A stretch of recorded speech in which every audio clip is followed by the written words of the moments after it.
என்னடா பொழுது மறையிற நேரம் ஆயிடுச்சு ஆனாலும் தோட்டத்துக்குள்ள வேலையா அப்படின்ட்டு பார்த்தீங்கன்னா, கிளி முடுக்கிற வேலைங்க. பார்த்தீங்கன்னா எள்ளு செடிக்கு 75 நாளையிலிருந்து, அதாவது 70 நாளையிலிருந்தே கிளி வருதான்னு பார்க்க ஆரம்பிக்கணும். கண்டிப்பா 75 நாளையிலிருந்து கிளி முடுக்க ஆரம்பிக்கிறணுங்க. நம்ம எள்ளு செடிக்கு பார்த்தீங்கன்னா 85 நாள் ஆகுது. நாங்க கிட்டத்தட்ட ஒரு 10 நாளாவே கிளி முடுக்கிட்டு இருக்கிறோம். இதுல பார்த்தீங்கன்னா நம்ம கிளி முடுக்கலைன்னா இப்படி இந்த மேல இருக்கிற கீழே இதுவே பாதி காணாம பாருங்க. மேலே இருக்கிற பாதி செடிவே காணும். அப்படியே பச்சை கிளி வெட்டி கொண்டு போயிருங்க.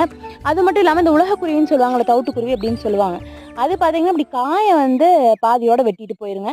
அதனால கிளி குருவி முடிக்கிதான் ஆகணும். இதுவே பக்கத்துல நாங்க சோளம் போட்டிருந்தோம். சரி கிளி சோளப்பூட்டைக்கு உட்காந்துக்கிட்டோம், எள்ள கடிக்காது அப்படின்ட்டு. ஆனா சோளத்தட்டுல பார்த்தீங்கன்னா பூட்டை இன்னும் மினுங்கலை. அதனால கிளி எள்ளுக்காட்டுக்கு வந்துருச்சுங்க. ஸோ நம்ம எள்ளுக்காட்டுக்கும் கிளி முடுக்கி தான் ஆகணும். நீங்கள் எள்ளு விதைச்சிருந்தீங்கன்னா கொஞ்சம் சேஃப்டியாக பார்த்து கிளி முடுக்க வேண்டிய டைமில் கிளி முடிச்சு நல்லா ஹார்வெஸ்ட் பண்ணி